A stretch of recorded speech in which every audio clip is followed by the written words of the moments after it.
Well, we're back again. Part 2 of the Go Show era. One of the things that came with the Go Show was recording, the first recordings. Fascinating back then because we just had it was W&G Records used to make a few records out there in West Melbourne, and the Strangers and Colin Cook and all that did all the records out there. Johnny Chester recorded W&G, and then I think Ron Tudor may have had something to do with that era, but then he when I met him he was with Astor Records, who were in South Melbourne.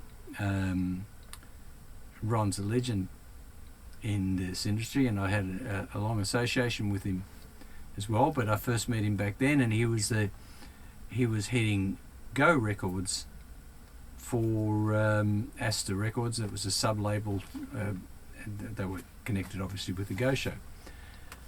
So I was slated to do a record with Go Records.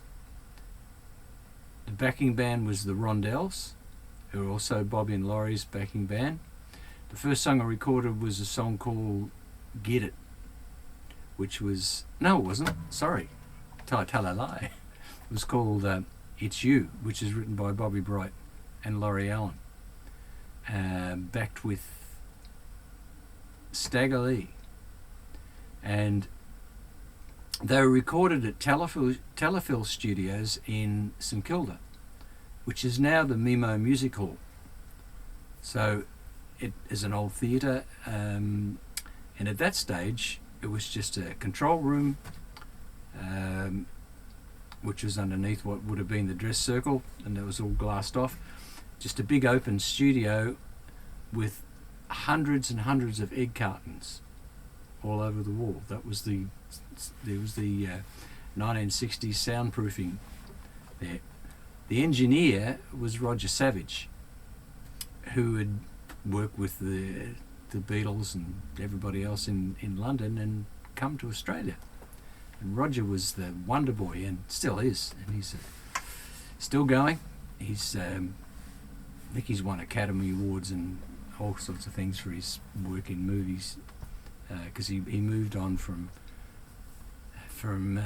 making records to doing movie soundtracks and that kind of thing. So Roger was the engineer.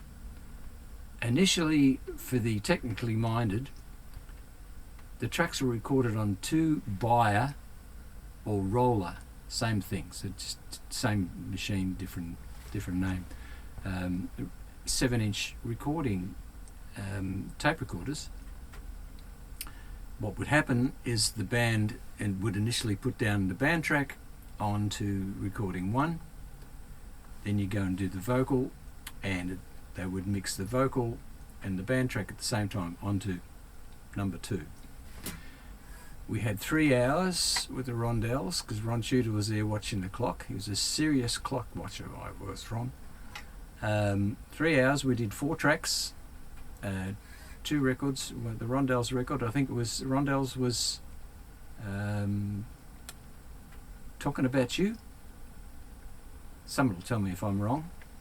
A Chuck Berry song, and then mine was the 2 sides with It's You and Stagger Lee. So we were finishing in 3 hours. Both records charted, which was nice. And then we started to tour around a lot. I got myself a mini deluxe.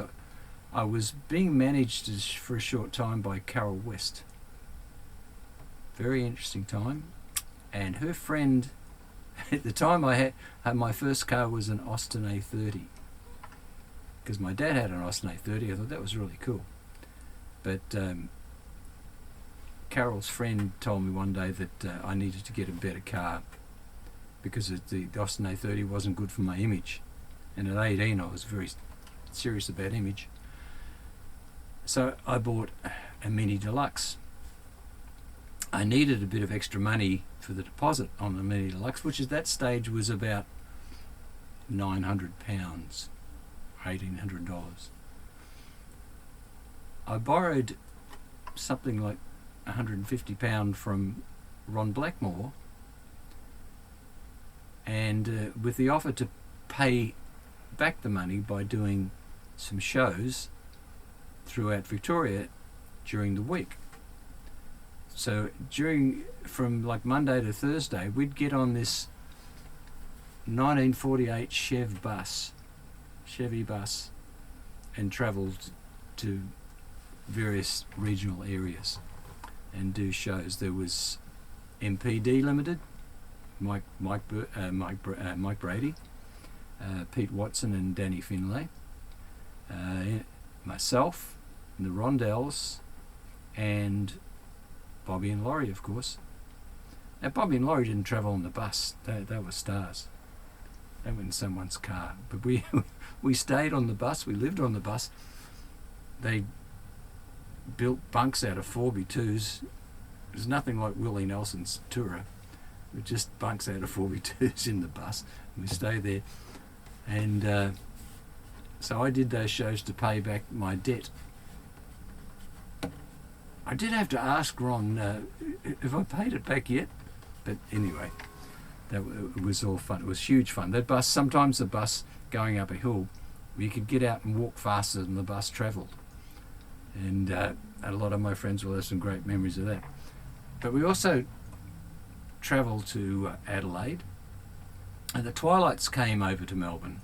The Twilights were just an amazing group. They would, and happy birthday, Glenn Shorrock. Glenn just turned 80. I didn't see the Twilights when they first came to Melbourne, because part of the deal was, through whoever was managing, if they came to Melbourne, I went to Adelaide with the Mixtures. So Terry Dean and the Mixtures were filling in the Twilights gigs, because they were huge in Adelaide before they came to Melbourne.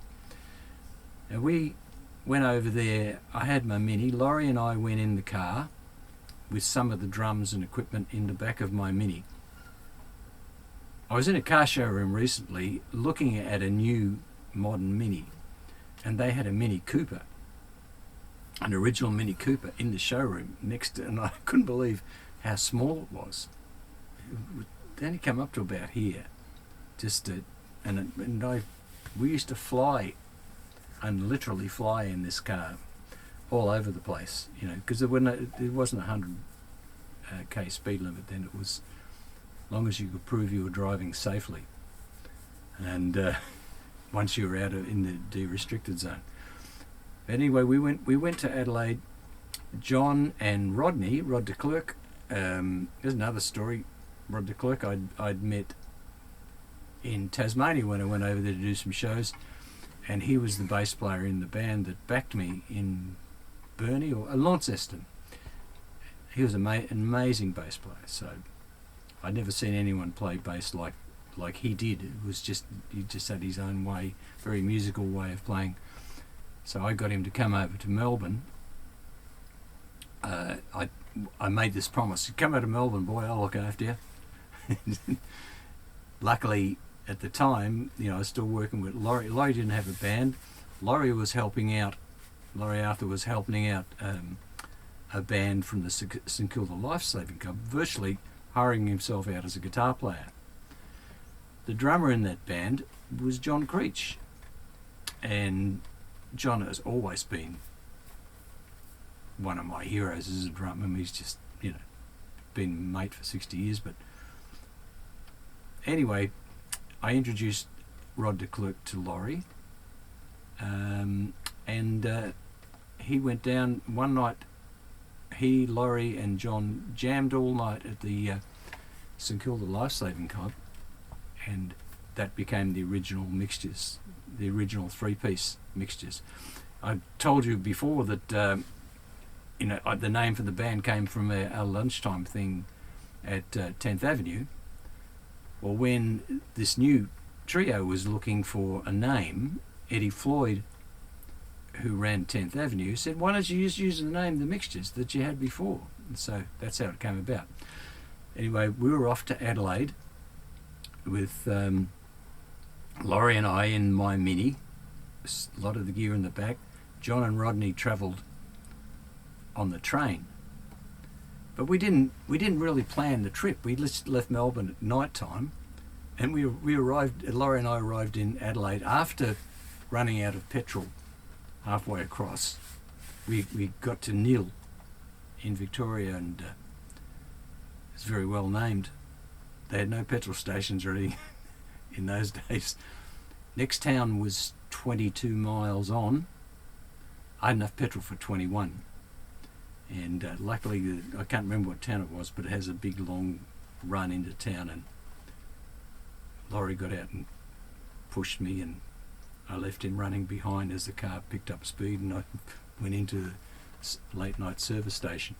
But we got into Adelaide something like 5 o'clock in the morning, because we couldn't get into our accommodation at that time, so we drove around, found something, and then we found a crowd of people outside a theatre at 7 o'clock in the morning, and they were going to an early preview of Carry On Up the Khyber.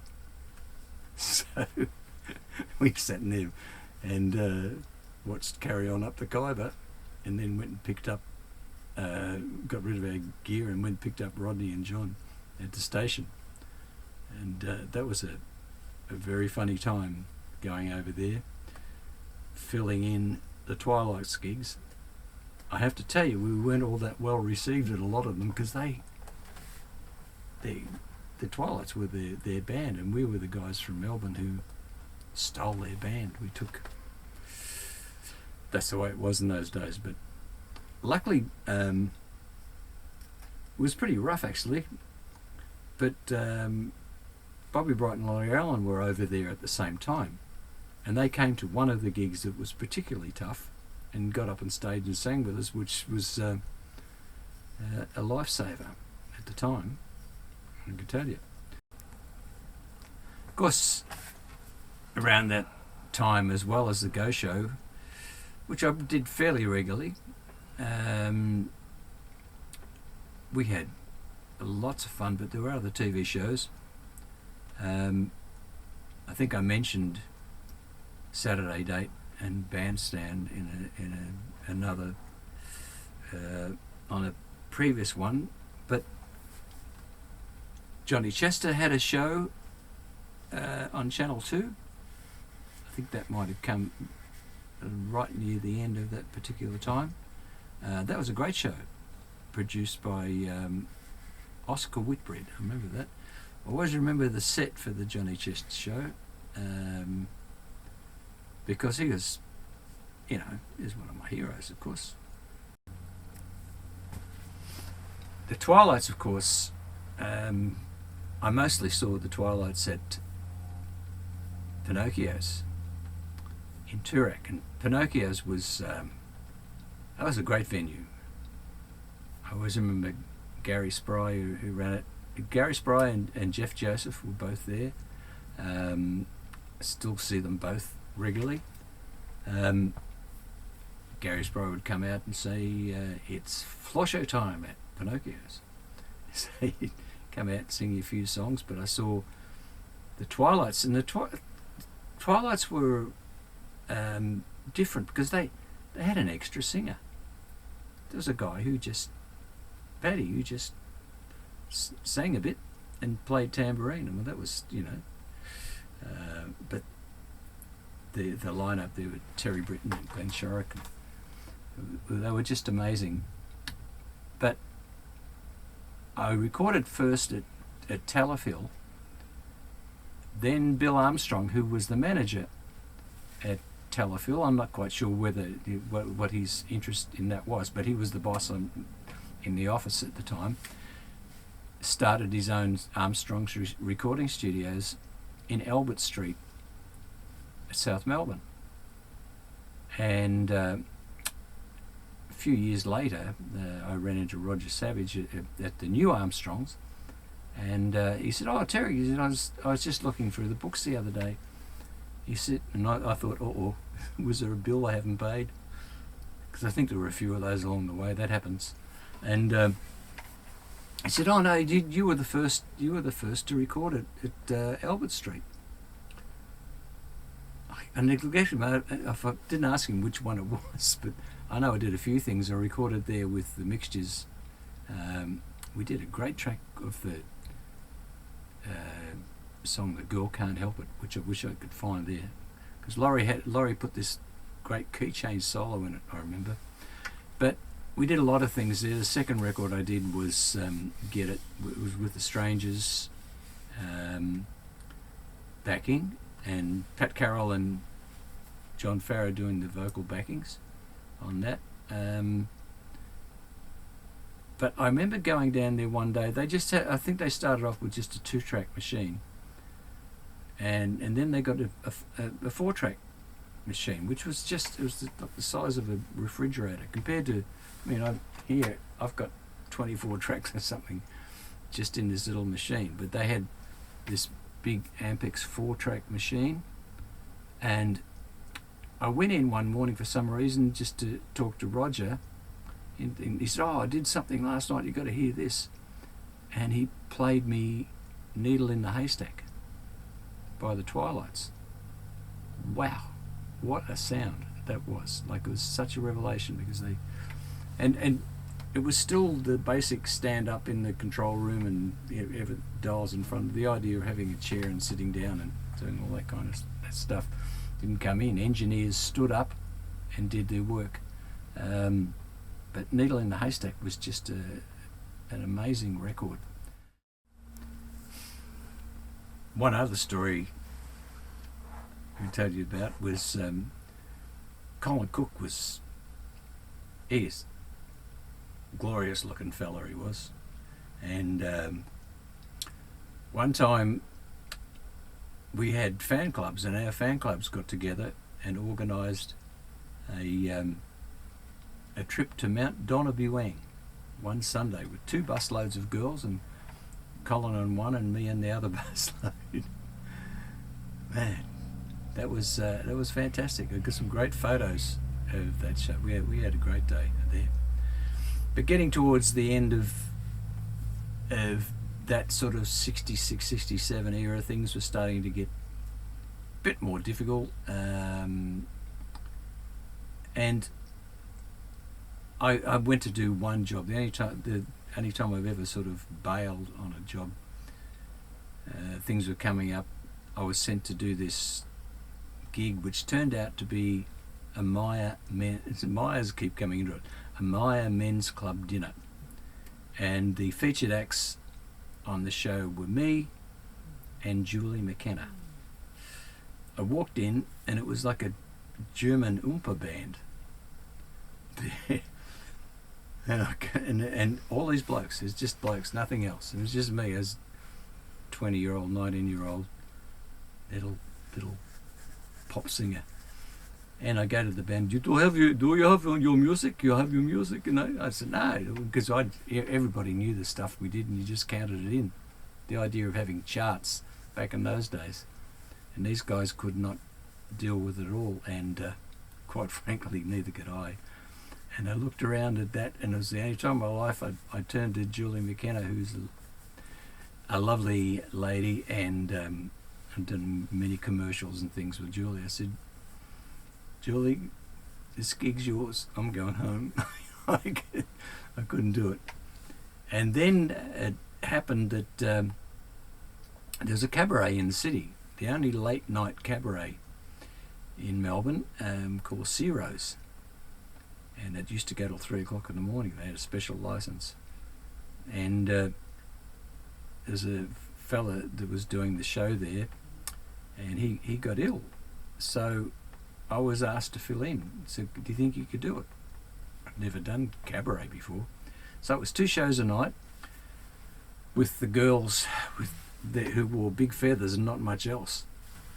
And I had to learn little dance routines and introductions and stuff. You sing a couple of songs, do 2 shows a night. And it was great fun. It's just, I'd come out and whirl the girls around. On a wonderful day like today, I defy any cloud. That's definitely, cabaret could have been my go. And they were a great band, great PA system. And I got booked to do a Sunday night in Geelong. at a rock and roll dance, and I think I got through about 3 songs and my voice just gave out because I'd been singing in this perfect environment, perfect PA system for a few weeks. I don't know how long it was, about 3 months or something, and I thought, it's all over for me. And I at that stage, it was either go to Sydney and work in the clubs, or there weren't many options. So I took a break from music for a couple of years, and I loved cars. I just accidentally got into the car business and sold cars for the next few years, and that was a lot of fun. Got back into it about 1969. So next time we meet, we'll start off at 1969, and I'll tell you how that all happened and got back into that, because that was pretty interesting too. A lot of the same characters come up, but a whole new era of me actually having a band, which I'd never had. I'd worked with lots of bands, but I never actually had my own band, and that all started about 1969. So I'll see you next time.